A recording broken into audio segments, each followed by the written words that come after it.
Hey guys, welcome back to the house where we talk news, celebrities, and hot topics.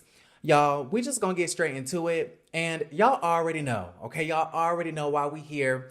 I just caught the very explosive, okay? The very drama-filled mid-season trailer for season 13 of the Real Housewives of Atlanta.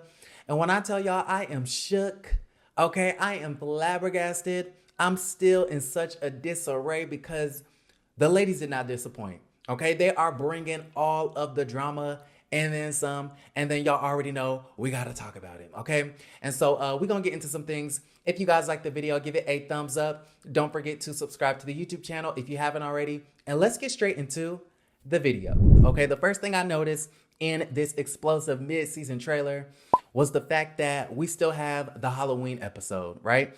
And I believe with this episode, we are going to see a lot more of Miss Fallon Guabadia.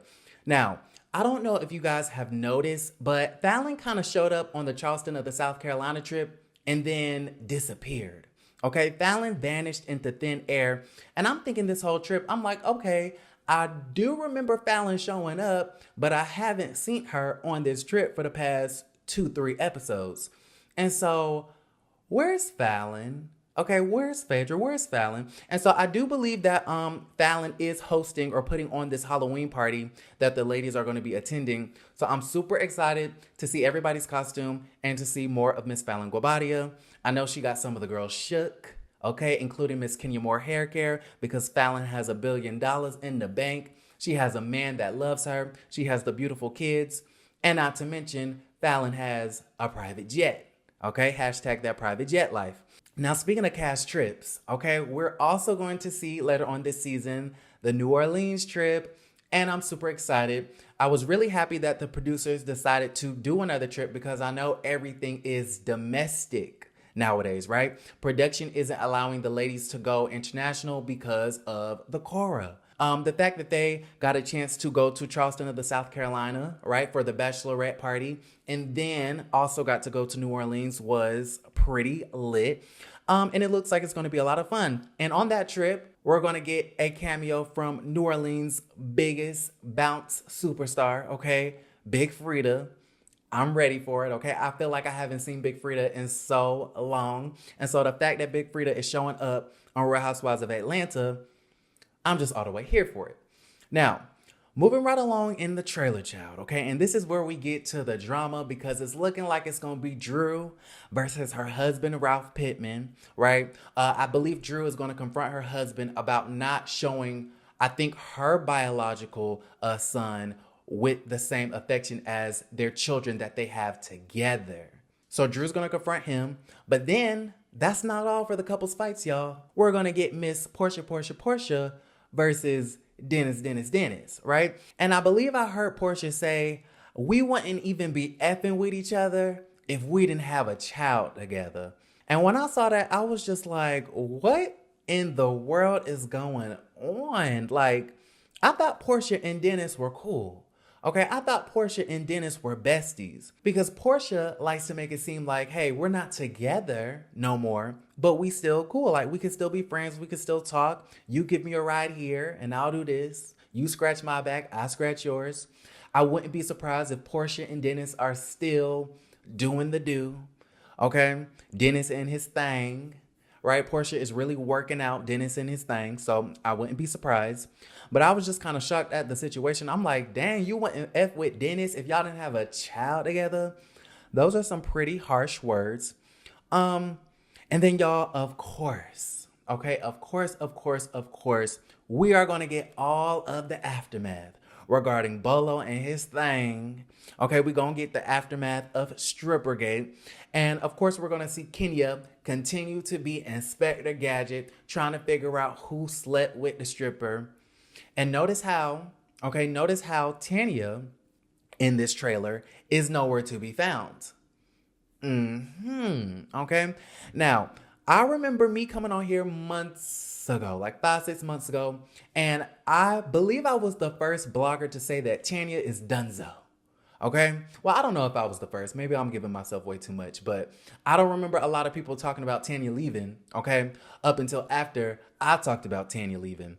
And so we knew a long time ago that Tanya was going to quit the show because she wasn't dealing with Kenya and her mess for another season. Remember last season, Kenya brought up the fact, that Paul was potentially, probably, flirting with the cookie lady at some random bar in Atlanta.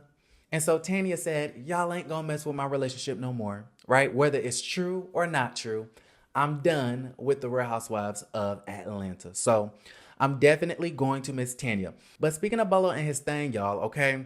I don't know what sit down this is, but I guess the girls did some type of group scene. And honey, we are going to get Porsha versus Kenya in full effect. Okay, and I am all the way here for it.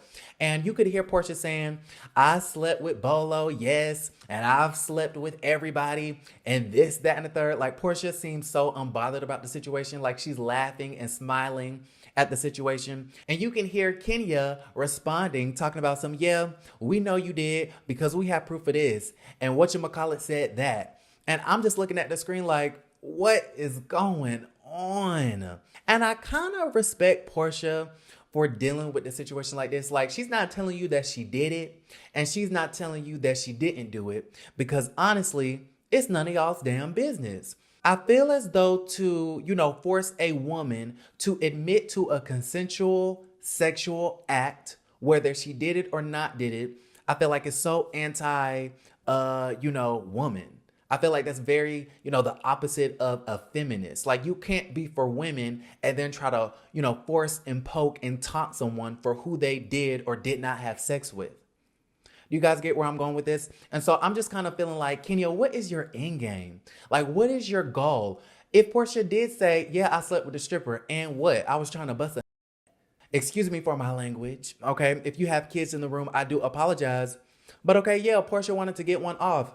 What does that have to do with you, Kenya? You are so upset, Kenya, that your husband, Mark, is in Brooklyn, New York, doing God knows what, while you are at, Moore Manor down there in the swamp of Buckhead of the Atlanta, okay, with all types of cobwebs and tumbleweeds in your direction. And so, Kenya, are you jealous? Like, I'm just trying to figure out. I'm just asking the questions. Are you mad that Porsha got some and she made out with the girl that you wanted to make out with? Girl, get over it. And then, you guys, we also see Marlo versus Porsha. Okay, we can see Marlo screaming, I F with Porsha. And Porsha goes, nah, baby doll. Okay, you don't F with me because if you did, ... fill in the blank. Okay, and so I am very excited to see what's going to go down between Kenya versus Porsha and Porsha versus Marlo. It looks like Porsha is going to be carrying this whole, last 10 episodes on her back. Okay, and then speaking of Kenya, okay, Kenya Moore Hair Care and Miss Drew Sidora, honey, it looks like they are going to attempt to settle whatever beef they have. And so I believe the women went to dinner and it just wasn't working out. You could see that Kenya was over it, and Kenya was like, I'm done with this conversation, and waiter, can I please get the check? And so the waiter came up, and y'all know they asked the infamous question, is it together or is it separate? And Drew Sidora said, you can split that check, okay? Because at this point, I don't mess with Kenya. I don't F with Kenya. I don't see it for Kenya. Me and Kenya ain't friends. She wonders why she doesn't have a village, and this is exactly what the hell I'm talking about. Right? And so Drew Sidora said, I'll be damned if I'm going to pay for anything regarding Miss Kenya Moore Hair Care. And then Miss Kenya, being the shade assassin that she is, went in the confessionals and said, only broke bitches split checks. Okay, so let me know down in the comments below, when you guys go out with your friends, do y'all split checks? I feel like with me and my friends, most of the time we do. Okay, most of the time we do, but there are certain instances where I'm feeling generous or one of my other friends are feeling generous and we'll pay for everybody. So let me know how y'all feel about that. I'm only 24, and so all my friends are my age too. We all young, okay? And I'm not saying we broke or anything because, we got a couple of coins in the account, but my coins ain't strong enough to be paying for everybody every time I go out. I mean, I'm just saying. Okay, I can buy you a drink here or there. I can pick up your food here and there, but girl, I'm gonna need that check separated. Okay, how Latoya say, if it's separated, it's separated. I can do anything I want to because I'm separated. And then last but not least, y'all, the kicker, Drew versus Miss Latoya Ali, honey. I don't know who pastor they talking about, but it looks like Drew Sidora is alleging that LaToya is sleeping with somebody's pastor. Okay, it better not be J Maul of the Bryant, because we do know that he is in Lithonia, Georgia, over there at New Birth Missionary Baptist Church. Right. So yeah, Drew is alleging that LaToya is sleeping with some random pastor, and at whatever random wig event, we see Drew call out LaToya in person and say, "Girl, you didn't go over there, to go to church. You went over there to get some dick." Now I told you guys to usher the children out the room, child, because it's looking like this last half of season 13 is going to be lit. And then of course we see Miss LaToya Ali, who can't take the heat, right? Grab a wig and throw it. Okay, she mushed Drew Sidora's face in with a wig, and so I'm excited to see the whole thing. If you guys watched the trailer, definitely let me know what you guys think about the situation down in the comments below. And of course, I'll link it down below. I'm gonna wrap it up right here. If you guys like the video, give it a thumbs up. Don't forget to subscribe to the YouTube channel, and I'll see you guys a little bit later. Love you, and don't forget to create a great day. Bye, you guys.